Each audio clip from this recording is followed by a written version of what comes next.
Welcome to another installment of Turn Up the AC Hot Takes with Reason on a solo edition. So Vasiliy Lomachenko gets a unanimous decision over a very game Ortiz, improving his record to 17 wins and 2 losses with 11 wins by way of knockout. While Ortiz, his record drops to 16-1-1 with 8 wins by way of knockout. Lomachenko looked decent in this fight, and this was his first fight back since heading to his home country of Ukraine to help with their, war against Russia. Now, salute to Lomachenko for going and serving his country for the time that he was there, but we cannot let that fact mess with what we saw from him in the ring. We do not grade on the curve around here, and we call it like we see it. And after the first 8 rounds, I actually had Lomachenko losing the fight, 5-3, and it very easily could have been 6-2. Because there were some close rounds. This was a very entertaining fight, and both guys gave their all in the ring. Lomachenko came out strong, or excuse me, not came out strong. He finished strong in the last third of the fight, and he won the last 3, maybe 4 rounds. Lomachenko was by far the one with faster hands, but Ortiz did use his jab often, and he worked behind it pretty well, throwing quick combinations and spots throughout the fight, and he also snuck in some uppercuts when he and Lomachenko were in the clinch. I thought this fight could have very easily been a draw, and probably should have been a draw, but it is what it is. I thought Ortiz looked really good against Lomachenko, but coming into this fight, I didn't expect him to win, but he put on a great showing for himself, and I'm definitely looking forward to watching his next fight. Next time he's in the ring.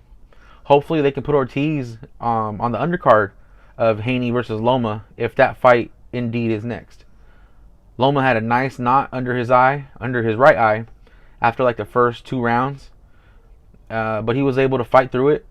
And as the fight went on, he was able to puff up Ortiz's left eye around round 5, which I thought that seemed to bother Ortiz, and it allowed Loma to use his athleticism to get in and out and land some really good shots on Ortiz. As the fight went on, Ortiz seemed to gas a little bit, and Lomachenko definitely took advantage of that.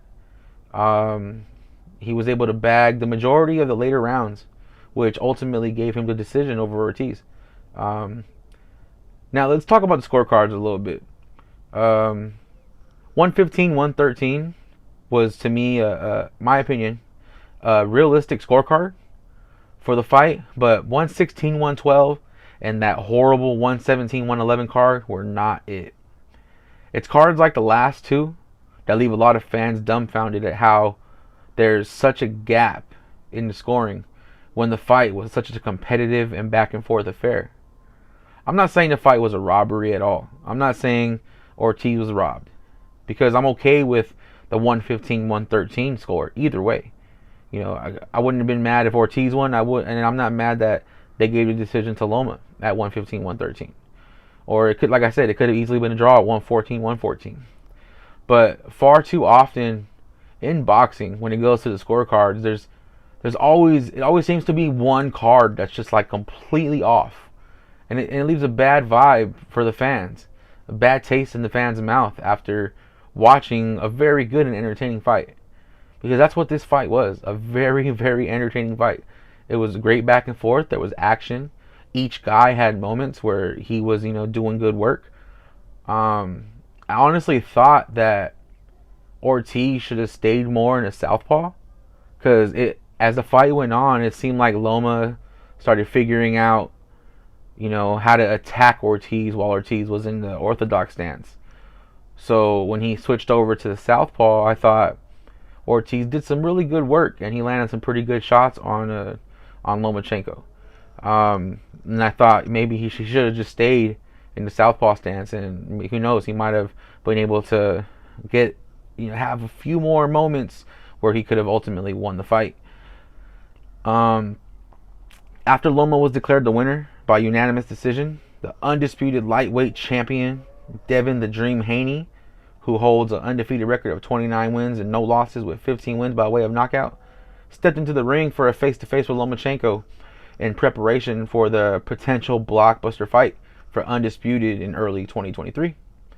Contrary to the belief that many of Haney's haters in old media have, a lot of them are claiming that Devin Haney will duck Lomachenko and vacate his 4 belts, But they also fail to mention the fact that it was actually Lomachenko who ducked Devin Haney when he became the mandatory for the WBC strap that, Loma vacated in order to take the franchise designation to avoid Devin Haney.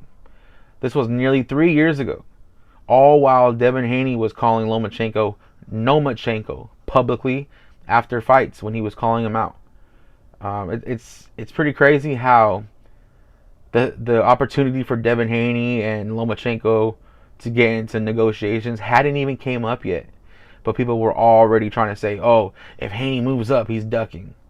Which is crazy because to this point, like, Devin Haney hasn't showed any signs of ducking anybody. Devin Haney's been trying to get all the big fights. He took granted, he was going to be the B-side in a situation in the Undisputed with Kambosos, because Kambosos had almost all the belts except the WBC strap.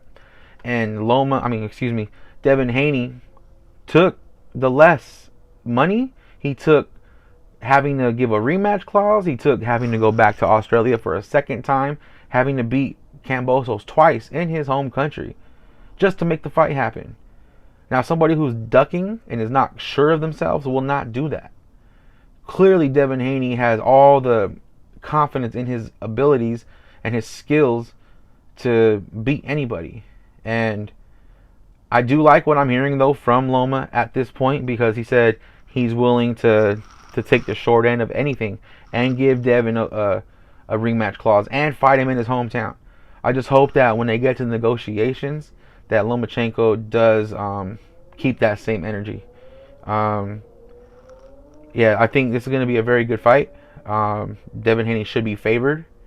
Lomachenko is now 34 years old, and by the time the fight takes place, he will be 35.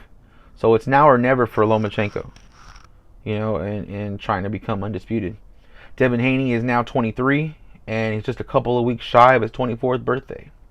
But these two seem to be on a collision course, and this fight is one of the biggest fights to be made in boxing. I expect this fight to be Devin Haney's last one at lightweight, if he is indeed successful in defeating Lomachenko, before moving up to 140, as he's already been on record many times saying how difficult it is for him to make the weight of 135 pounds. I want to say congratulations to Vasiliy Lomachenko for getting the victory. It was a very, very close fight. I'm excited to see what's next for Jermaine Ortiz, because he showed a lot of good work in that ring today. And for people who have Lomachenko rated so high, I believe you need to give Ortiz his credit, because he pushed Lomachenko tonight and could have very easily got the decision. I think he did enough to win the fight. Like I said, I thought I could have seen it as a draw and I wouldn't have been mad at all. So with that being said, I just want to give Jermaine Ortiz his credit and his just due, because he put on a great performance, better than I thought he was going to do coming into this fight. Lomachenko definitely has some work to do, because if he looks how he looked tonight against Devin Haney, Devin Haney's going to put on a boxing clinic. Devin Haney versus Lomachenko is one of the bigger fights to be made, as I mentioned. I'm very much looking forward to it. And when that fight does get announced officially, we'll talk about it here. We'll break it down, and we'll give it to you real on who we believe wins and why. So until then, this has been Reason. Turn up the AC hot takes. Go ahead and comment, hate, debate, whatever you want to do. We appreciate it all. So let me know in the comment section what you thought about the fight against Ortiz, and then what you think about potentially the undisputed bout between Devin Haney and Vasiliy Lomachenko. So until next time, this has been Reason. Turn up the AC hot takes, and we're out.